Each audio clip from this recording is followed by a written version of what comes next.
Hello guys आज मैं फिर से एक और बहुत ही ज़्यादा इम्पोर्टेंट वीडियो के साथ आ गया हूँ। आज हम फिर से इंग्लिश का न्यूज़पेपर पढ़ना सीखेंगे।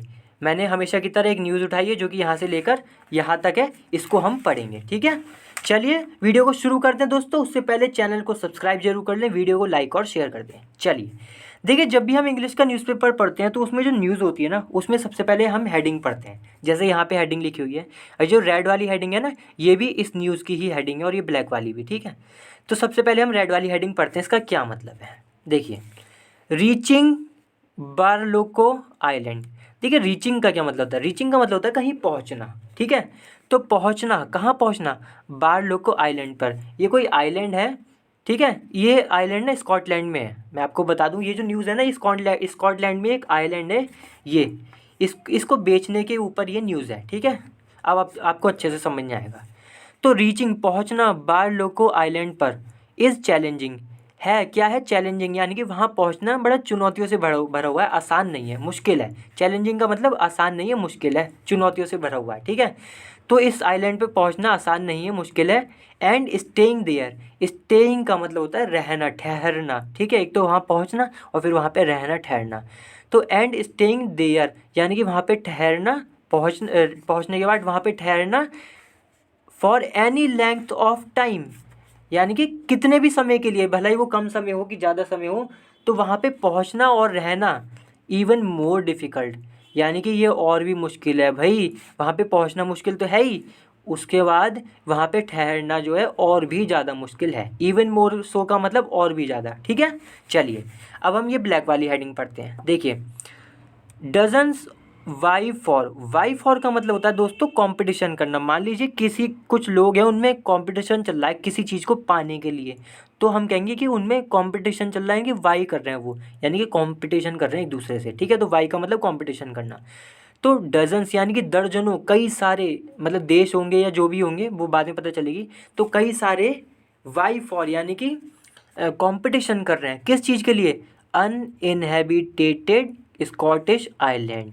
अनइनहेबिटेटेड का मतलब होता है दोस्तों ऐसी जगह जहाँ पे कोई भी रहता ना हो, बिल्कुल सुनसान बंजर हो या कैसे भी हो, वहाँ पे इंसान नहीं रहते, उस जगह को कहते हैं अनइनहेबिटेटेड। ठीक है, तो अनइनहेबिटेटेड स्कॉटिश यानी कि स्कॉटलैंड में, स्कॉटिश का मतलब स्कॉटलैंड का आइलैंड, यानी कि आइलैंड है स्कॉटलैंड में जहाँ पे कोई भी नहीं रहता, उसके लिए लोग कई सारे मतलब कंपटीशन कर रहे हैं। अब यहाँ लिखा है किस चीज़ के लिए कंपटीशन हो रहा है? For sale at 186K। मतलब देखिए, थोड़ा सा कैमरा में सही कर लूँ। मतलब इस चीज़ का कंपटीशन हो रहा है, किसका? सेल का मतलब बिक्री, कि मतलब इसे बेचा जा रहा होगा, तो लोग कई सारे आ रहे हैं कि हम खरीदेंगे हम खरीदेंगे, ये बात है। इसलिए लिखा है फॉर सेल एट 186K, यानी कि 186K का मतलब हज़ार, तो 186 यानी कि $1,86,000 पर इसे बेचा जा रहा है। तो इसके लिए कई लोग जो है कंपटीशन कर रहे हैं कि हमें चाहिए हमें चाहिए। ठीक है, चलिए अब हम यहाँ से पढ़ेंगे। मैं कैमरे को ना अब नीचे कर लेता हूँ जिससे कि आपको सही से दिखाई दे। बस थोड़ा सा 1-2 सेकंड की बात है बस। अब देखिए आपको सही से दिखाई दे रहा है ना। अब हम पढ़ेंगे इसे आराम से, बिल्कुल चिंता ना करें, सब समझ में आएगा। देखिए, अब यहाँ पे लिखा है फॉर सेल, यानी कि बिक्री के लिए, मतलब बेचा जा रहा है। एन अनइनहेबिटेटेड यानी कि वही मैंने बताया जहाँ कोई नहीं रहता। 25 एकड़ आइलैंड, यानी कि इसका एरिया बताया जा रहा है। कितना एरिया है? 25 एकड़ में है ये पूरा, ये जो आइलैंड देखा था हमने अभी। तो 25 एकड़ आइलैंड विद प्रिस्टीन। प्रिस्टीन का मतलब होता है दोस्तों एकदम नेचुरल, एकदम नेचुरल, जहाँ किसी भी इंसान ने कोई छेड़खानी ना करी हो, जैसा था वैसा ही। तो विद प्रिस्टीन व्यूज़, व्यूज़ का मतलब दृश्य, तो ऐसे दृश्यों के साथ है ये आइलैंड जहाँ पे एकदम बिल्कुल नेचुरल है, कोई इंसान की कोई बनावटी चीज़ नहीं दिखती, मतलब ठीक है, बिल्डिंग गिल्डिंग नहीं है, एकदम natural. Of the Scottish coast line. Coast line का मतलब होता है दोस्तों जो समुद्र के किनारे किनारे ज़मीन होती है उसको हम कोस्ट लाइन कहते हैं। स्कॉटिश का मतलब स्कॉटलैंड में। तो एन अनइनहेबिटेटेड 25 एकड़ आइलैंड, जिसका एरिया 25 एकड़ आइलैंड, विद किस चीज़ के साथ? विद प्रिस्टीन व्यू, यानी कि ऐसा व्यू जो कि एकदम नेचुरल है। Of the Scottish coast line, यानी कि जो स्कॉटिश कोस्ट लाइन है, जो कि मतलब समुद्र के किनारे का एरिया है, उसका बिल्कुल बढ़िया करके एकदम नेचुरल व्यू, के साथ है ये आइलैंड, ठीक है। मतलब यहाँ पे खड़े होंगे तो आपको बड़ा ही अच्छा नज़ारा देखने को मिलेगा स्कॉटिश कोस्ट लाइन का। फिर लिखा है, फिर यहाँ पे फुल स्टॉप है, फिर है no one in sight for miles, यानी कि नो वन कोई भी नहीं है किस चीज़ में, इन साइट। साइट का मतलब होता है दोस्तों दृष्टि, यानी कि नज़र, आँखों में, मतलब दिखता नहीं है कोई हमारी, मतलब ये हुआ no one in sight for miles. For miles का मतलब वो कई माइल्स, एक तो माइल्स होता है एक किलोमीटर होता है, माइल्स जो होता है वो दोस्तों किलोमीटर से ज़्यादा होता है, ठीक है। तो मतलब कोई भी नहीं है, एकदम सुनसान है, कई किलोमीटर कई माइल्स तक एकदम सुनसान, क्योंकि समुद्र है दोस्तों तो सुनसान ही होगा, वहाँ पे कोई रोड तो बनी नहीं, सड़क तो बनी नहीं है जो कि दिखाई दे, ठीक है। तो ये मतलब हुआ इसका। फिर है just you and the birds, बस आप, जस्ट यू का जस्ट का मतलब था सिर्फ, तो सिर्फ आप एंड द बर्ड्स, बर्ड्स का मतलब वो पक्षी वगैरह जो होते हैं, तो सिर्फ आप और पक्षी, बस इतना ही है, एकदम सुनसान। ऑल फॉर एट लीस्ट, यानी कि बर्ड्स हैं, शांति वाली जगह है, वो बड़ा अच्छा व्यू है, ये सब ऑल लगाए इन सब चीज़ों के लिए। तो ये सारी जो चीज़ें बताई ये सब फॉर एट लीस्ट हैं, किस चीज़, कम से कम कितने रुपए के लिए हैं, मतलब रुपए नहीं, यहाँ पे तो पाउंड चलते हैं, तो कम से कम कितने pound, 1.5 lakh, 1.5 lakh British pound, कि मतलब कम से कम 1.5 लाख ब्रिटिश पाउंड लगेंगे यहाँ अगर आपको ये आइलैंड ख़रीदना है, तो ये कहा जा रहा है। और ये सब मिलेगा आपको जो ऊपर बताया गया है, ठीक है। और या अबाउट $186, $186,000, यानी कि पाउंड, थोड़े दोस्तों पाउंड जो होता है महंगा होता है ना, इसलिए यहाँ पे 1.5 लाख लगा है। या तो मतलब $186,000 दे दो या फिर 1.5 लाख दे दो, बात वही है। तो फिर आपको ये आइलैंड मिल जाएगा, ये बात कही गई है, ठीक है। चलिए फिर लिखा है द कैच। कैच का मतलब होता है दोस्तों एक ऐसा पॉइंट जो कि मतलब कि आप ऐसे समझें जैसे कि, मतलब एक ऐसा पॉइंट जो कि मुश्किल है, मतलब जो समस्या है, कैच ये बताता है। द कैच का मतलब एक समस्या, क्या समस्या है, reaching the island is challenging, कि भाई एक तो ये बड़ा पंगा है यहाँ पे पहुँचना, रीचिंग का मतलब पहुँचना आइलैंड पर, इज़ चैलेंजिंग एक मतलब चुनौतियों से भरा हुआ है, एंड और स्टेइंग देयर वहाँ ठहरना, for any time even more so, और कितने भी समय के लिए वहाँ पे ठहरना तो और भी ज़्यादा मुश्किल है। ये तो दोस्तों हमने हेडिंग में पढ़ा ही था, ठीक है। अब हम यहाँ से पढ़ते हैं, देखिए बारलोको आइलैंड वॉज लिस्टेड का मतलब इसको लिस्ट में डाला गया था। तो ये जो आइलैंड था इसको डाला गया था किस चीज़ के लिए, फॉर सेल, इसको बेचने के लिए। कब, ऑन थर्सडे को इसको लिस्ट में डाला गया था कि भाई इसे बेचना है। किसके द्वारा, by the Scottish real estate firm Galbraith. तो ये जो भी है, ये भी ऑर्गेनाइजेशन वगैरह जो भी है, इसके द्वारा इसको बेचे जाने के लिए लिस्ट में डाला गया था, ठीक है। चलिए फिर लिखा है the island is in the country of Dumfries and Galloway in Scotland, यानी कि ये जो आइलैंड है कहाँ है, जैसा मैंने बताया था स्कॉटलैंड में, लेकिन अभी देखते हैं ये भी बता रहा है फिर से। तो ये जो आइलैंड है इज़ इन है कहाँ पर है, the country Dumfries, country of Dumfries and Galloway, जो भी जगह है, बड़ा अजीब से नाम है दोस्तों इसके।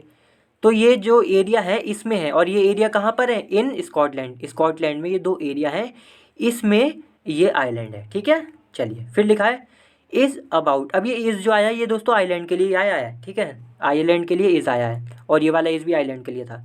तो is about 6 miles from the largest near by town. देखिए 6 माइल्स, मैंने बताया था माइल्स क्या होते हैं, किलोमीटर से ज़्यादा होते हैं। किलोमीटर तो 1 किलोमीटर में मतलब मुझे सही से याद नहीं, लेकिन 1.3 1.4 माइल्स होते हैं लगभग, ठीक है, 1 किलोमीटर में। तो मतलब सॉरी, 1 माइल्स में जो है, 1 माइल में 1.4 किलोमीटर होते हैं, मतलब माइल जो होता है वो बड़ा होता है। तो the island is in the country, मतलब स्कॉटलैंड में है, जहाँ डमफ्राइज और गलोवे एरिया है वहाँ पर है ये। और लगभग 6 किलोमीटर, सॉरी 6 माइल्स जो है ना, अबाउट, ये जो लिखा है ना अबाउट का मतलब है 6 लगभग, तो लगभग 6 mile from the largest near by town. Near by का मतलब पास वाला, तो पास वाला जो सबसे बड़ा शहर है, टाउन का मतलब शहर, उससे लगभग 6 किलोमीटर दूर है ये, ठीक है। तो आप देख रहे हैं कि समस्या है काफ़ी सारी, एक तो दूर है, जाना भी मुश्किल है, रहना भी मुश्किल है, ये सब बातें हैं, ठीक है। अब इस टाउन का नाम क्या है, देखिए टाउन के बाद कॉमा लगा है, gate house of fleet. Gate house fleet मतलब इस टाउन का नाम, जो शहर बताया ना कि 6 किलोमीटर दूर है, तो सॉरी 6 माइल्स दूर है, तो इस टाउन का नाम है गेट हाउस ऑफ फ्लीट। तो ये टाउन है, इसके बारे में बात चल रही थी। विच इज़, जो कि अब फिर से इस टाउन के बारे में बताया जा रहा है, जो गेट हाउस ऑफ फ्लीट है। विच लगा है ना, विच इसके लिए आया है, इसके लिए। तो ये जो गेट हाउस ऑफ फ्लीट जो शहर है ये है, जो कि which is about a 2 hour drive. 2 hour drive का मतलब दोस्तों कि कार से चल के जाएं तो लगभग 2 घंटे लगने हैं वहाँ पहुँचने में, ये बात है। तो ठीक है, तो फ्रॉम कहाँ से, ग्लासगो से। अगर ग्लासगो से हम जाएं इस कार में तो लगभग 2 घंटे लगेंगे कहाँ पहुँचने में, गेट हाउस ऑफ फ्लीट में, ये कहा जा रहा है। ठीक है, चलिए फिर आगे लिखा है it is only accessible. Accessible का मतलब दोस्तों पहुँचने योग्य, जहाँ पे पहुँचा जाए, जहाँ पहुँच सकते हैं। ठीक है, तो इट इज़ ओनली एक्सेसिबल मतलब कि यहाँ पे सिर्फ यहाँ पे पहुँचा जा सकता है किस चीज़ के द्वारा, बाय बोट। एक तो नाव के द्वारा पहुँचा जा सकता है, ठीक है, नाव हो तो पहुँच सकते हैं वहाँ पे, और या फिर at low tide. Low tide का मतलब है दोस्तों जब पानी कम हो, जब मतलब टाइड आपने देखा ना, लहरें उठती हैं बड़ी बड़ी, तो जब वो लहरें कम हो या फिर तब पहुंचा जा सकता है। तो या तो बोट से पहुंचो या फिर जब लहरें कम हो तब by all terrain vehicle. By, ये जो लिखा है ना ऑल टेरेन व्हीकल, ये एक दोस्तों गाड़ी होती है जो कि लगभग कई ज़्यादातर इलाकों में चल लेती है। ठीक है, तो इसलिए इसका नाम है ऑल टेरेन। टेरेन का मतलब होता है इलाके, ऑल इन, ऑल का मतलब सब, और व्हीकल का मतलब तो गाड़ी वगैरह। ठीक है, तो जब या तो हम बोट से जाएं या फिर जब लो टाइड हो यानी कि कम लहरें हों तो हम ऑल टेरेन व्हीकल से जा सकते हैं, या और का मतलब या फुट, पैदल जा सकते हैं। ठीक है, अब किस चीज़ पर, अब हम पैदल जाएंगे तो किसी चीज़ पे चल के जाएंगे ना, तो किस पर, ओवर आ रॉक कॉजवे। कॉजवे दोस्तों ऐसा रास्ता होता है जो कि मतलब पानी के ऊपर ऊपर बना होता है, मतलब पानी पे बना हुआ जाता है, इसको हम कॉजवे कहते हैं। ठीक है, अब रॉक लगा यानी कि पत्थर का, तो पत्थर का एक रास्ता बना हुआ है पानी के ऊपर, तो या तो हम उस पर चल के जाएं या फिर गाड़ी लेके जाएं उस पर चलाते हुए, या बोट से जाएं, ये कहा जा रहा है। ठीक है, चलिए कहाँ पहुँचने के लिए, ये मैंने आपको बताया ही कि ये जो टाउन बताया ना, गेट हाउस ऑफ फ्लीट, यहाँ पे पहुँचने के लिए, ये जो आइलैंड है यहाँ पर पहुँचने के लिए, टाउन नहीं, मैंने थोड़ा गलत बोल दिया, ये जो आइलैंड है ना ये वाला, यहाँ पे पहुँचने के लिए आपको या तो इस व्हीकल का इस्तेमाल करना पड़ेगा या बोट का, या पैदल जाओ जब लहर कम हो।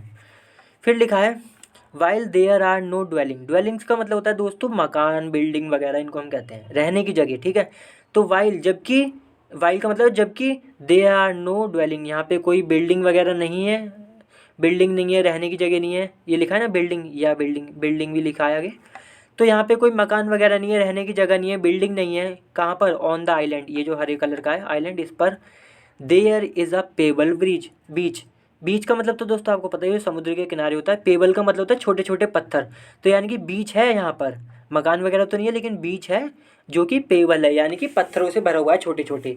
And a flood pound, flood pond, pond का मतलब दोस्तों तालाब, फ्लड का मतलब जब बाढ़ आ जाती है ना, बाढ़ वाला, फ्लड का तो मतलब बाढ़ ही होता है। ठीक है, तो एंड अ फ्लड पॉन्ड यानी कि एक ऐसा पॉन्ड जो कि बाढ़ में भर जाता है।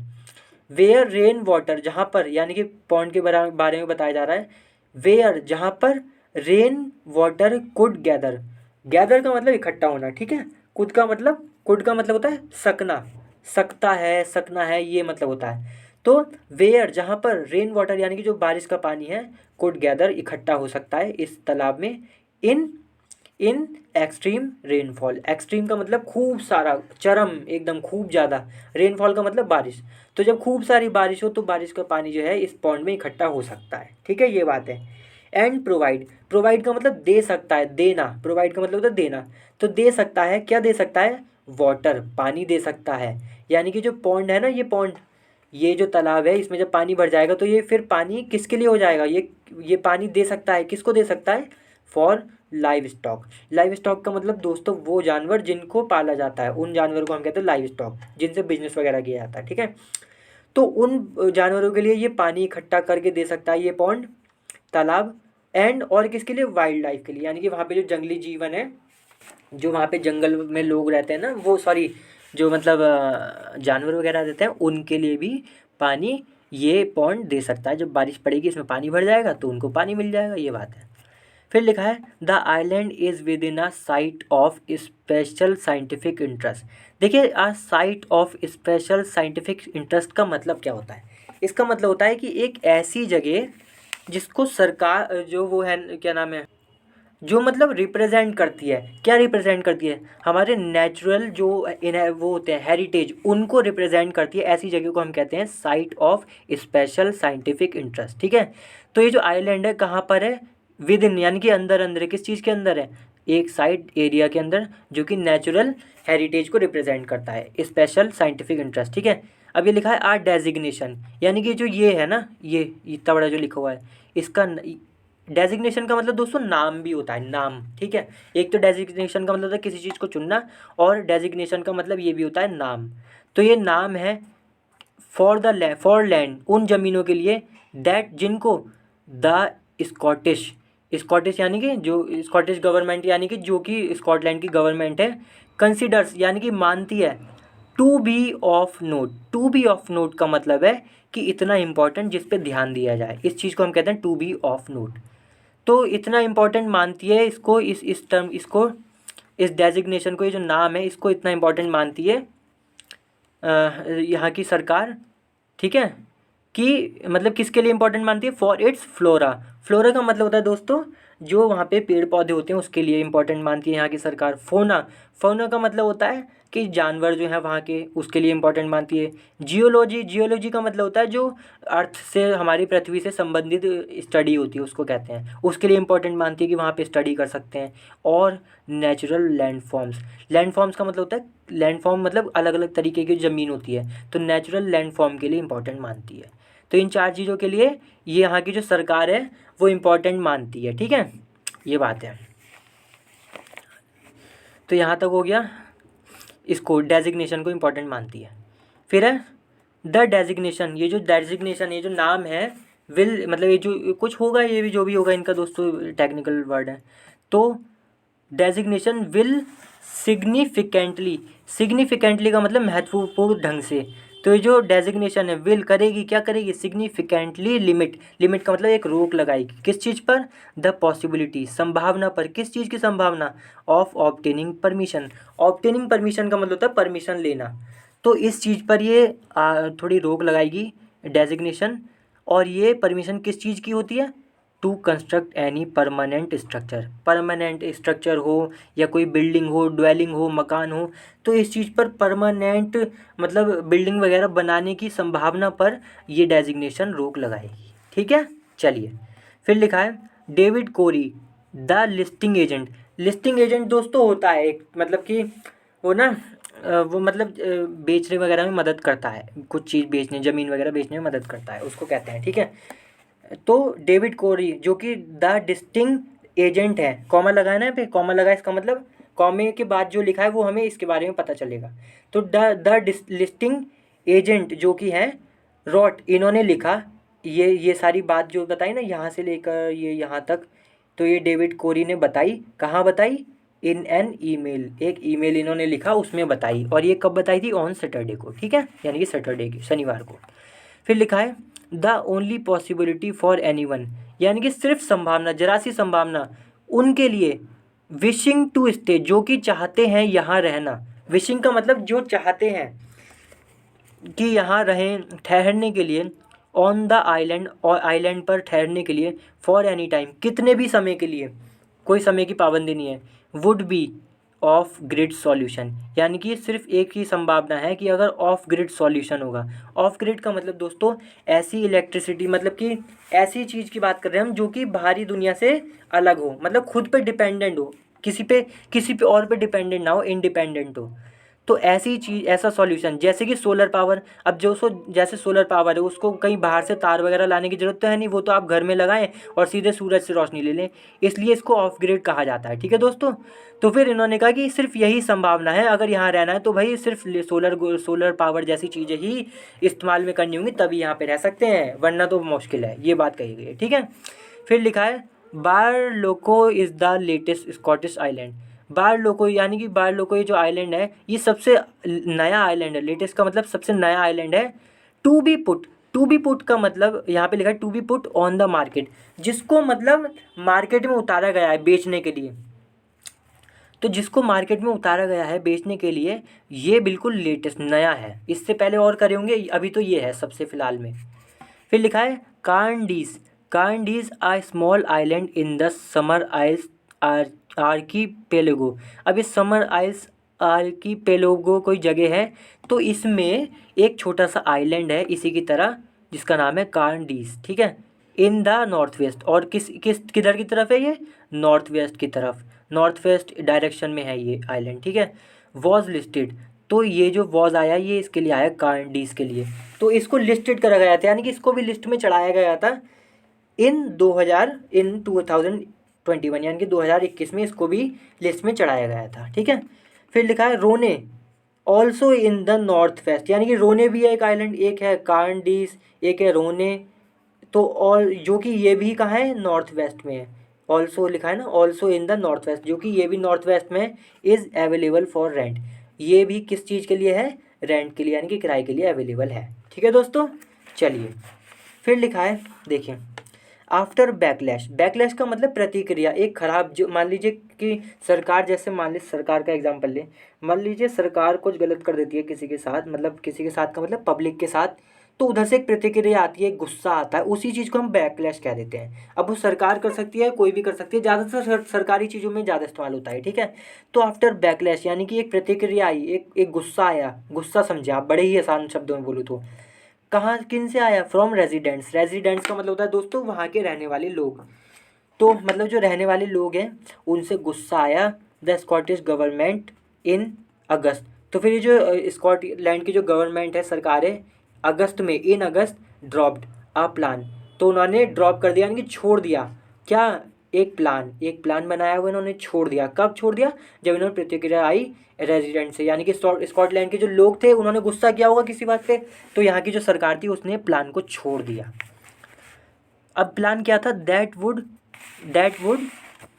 हैव पेड फैमिलीज ये 50,000 टू मूव टू आइलैंड्स। देखिए प्लान ये था, दैट वुड क्या करता प्लान?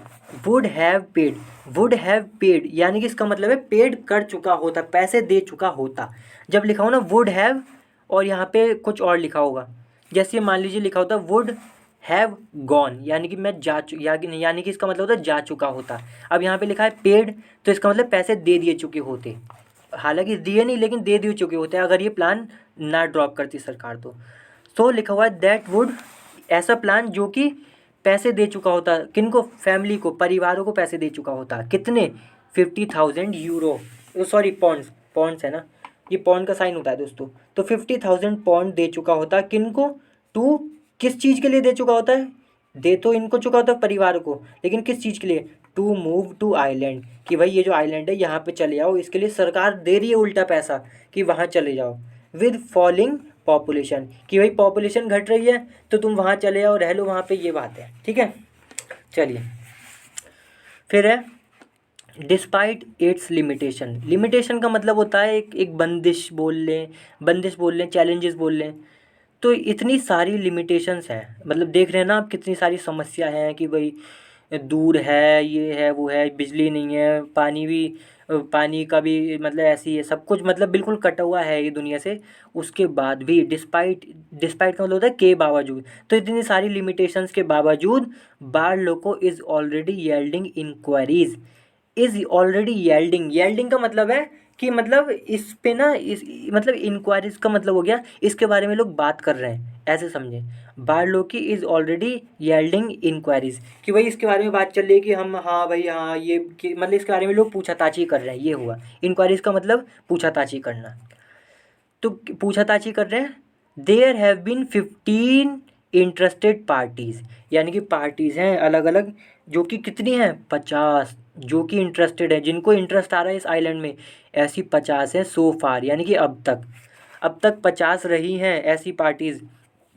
इनिशियली फ्रॉम ब्रिटेन, पहले ब्रिटेन ने चाहा, ठीक है, पहले तो ब्रिटेन ने चाहा कि हम ले लें, तो फ्रॉम इनिशियली का मतलब शुरुआत से, तो शुरुआत से फ्रॉम ब्रिटेन, यानी कि पहले ब्रिटेन ने चाहा। And now from as far away as Italy. As far as away का मतलब है दोस्तों बहुत दूर, तो एक तो पास में ब्रिटेन ही हो गया, और बहुत दूर एज फार अवे एज, ये ना जोड़ देता है इस बात पर कि कोई चीज़ बड़ी दूर है।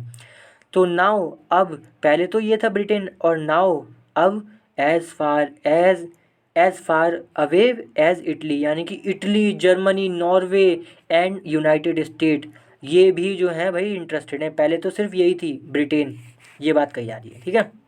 फिर लिखा है हु डिक्लाइन, अब देखो लिखा है सैड, यानी कि ये जो बात कही गई ना कि 50 अलग अलग पार्टी हैं भाई, देश वगैरह वो चाहते हैं, तो ये किसने कहा, सैड कोरी, कोरी ने कहा है, ठीक है।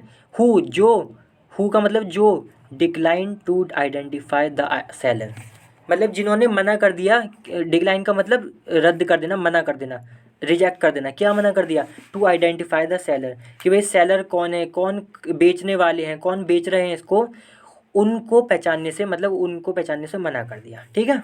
चलिए फिर लिखा है फॉर कोरी, कोरी के लिए, who grew up, grew up का मतलब होता है दोस्तों बड़ा होना, बचपन से लेकर बड़े होना, जवान होना। तो फॉर कोरी, कोरी के लिए हु ग्रू अप, यानी कि कोरी के बारे में बताया जा रहा है जो हु ग्रू अप, बड़े हुए, not too far, not too far का मतलब बहुत ज़्यादा दूर नहीं, किस चीज़ से बहुत ज़्यादा दूर नहीं, फ्रॉम बारलोको, यानी कि जो कोरी है ना ये बारलो के पास में, बारलोको जो आइलैंड है इसके पास में ही बड़े हुए। The immediate interest was no surprise, तो इनसे एक मतलब हैरानी आई कि बड़ी तेज़ी से, तो मतलब ये जो हैरानी थी ना, ये लिखा है ना, the immediate interest was no surprise, तो कोरी के लिए ये कोई बहुत बड़ा सरप्राइज़ नहीं था कि लोग इतने सारे एकदम आने लगे इस आइलैंड के लिए कि हमें चाहिए, हमें चाहिए। तो यही कहा जा रहा है कि इमीडिएट, इमीडिएट का मतलब तुरंत, इंटरेस्ट जो आया है, जो लगाव आया है इससे, वॉज नो सरप्राइज, कोई सरप्राइज हैरानी की बात नहीं थी, ठीक है। किसके लिए, कोरी के लिए। चलिए फिर लिखा है these are usually assets, assets का मतलब दोस्तों वो होता है जो कि हमें फ्यूचर में पैसा देगा, कोई भी चीज़ हो सकती है वो, तो अभी हमने ले रखी है उसे, वो हमें फ्यूचर में पैसा दिलाएगी, उस चीज़ को हम एसेट कह देते हैं। तो दीज आर यूजुअली एसेट, यानी कि ये जो आमतौर पे ये एसेट है, हेल्ड बाय हिस्ट्री, ये जो आइलैंड है ना ये है एसेट है, मतलब ये ऐसी चीज़ें जो फ्यूचर में पैसा दे सकती हैं। हेल्ड बाय हिस्टोरिक फार्म्स, यानी कि ऐसे asset held by historic farm, historic farm मतलब जो ऐतिहासिक फार्म है, फार्म का मतलब खेत वगैरह, और स्टेट्स, स्टेट्स का मतलब ज़मीन, तो मतलब held by historic farms and states that perhaps, जो कि शायद no longer have a use. अब जो ये जो एसेट्स हैं, these are usually assets held by historic farms, कि जो हिस्टोरिक फार्म्स और स्टेट, जो स्टेट्स मतलब ज़मीन वगैरह हैं, जिनका that perhaps no longer have a use, जिनका अब कोई यूज़ नहीं है, फॉर किसके लिए, इनके लिए, दैम, इनके लिए, कोरी ने कहा, ठीक है। ये बात कही कि भाई अब इनके लिए कोई इस्तेमाल नहीं है इनका, ये जो स्टेट्स फार्म वगैरह हैं, ये जो एसेट्स हैं इसके लिए कोई इस्तेमाल नहीं है। द ग्लोबल फोकस, अब ग्लोबल यानी कि दुनिया का, ग्लोबल का मतलब दुनिया का, फोकस, फोकस यानी कि ध्यान जो है, on the change of land use, यानी कि लैंड का जो इस्तेमाल है उसके उसके बदलाव में, समझे, मतलब कि जो दुनिया का जो फोकस है किस बात पर है, कि बदलाव, किस चीज़ का बदलाव, लैंड यूज़ की, मतलब जो लैंड का इस्तेमाल हो रहा है उस चीज़ पे, उसमें बदलाव आ रहा है, उस चीज़ पे इस्तेमाल, उस पे जो है ध्यान है। एंड पीपल, और उन लोगों पर जो विशिंग, विशिंग जो चाह रहे हैं, क्या चाह रहे हैं, to reconnect with the land, जो कि फिर से ज़मीन से जुड़ना चाह रहे हैं, उन पर दुनिया का ध्यान है।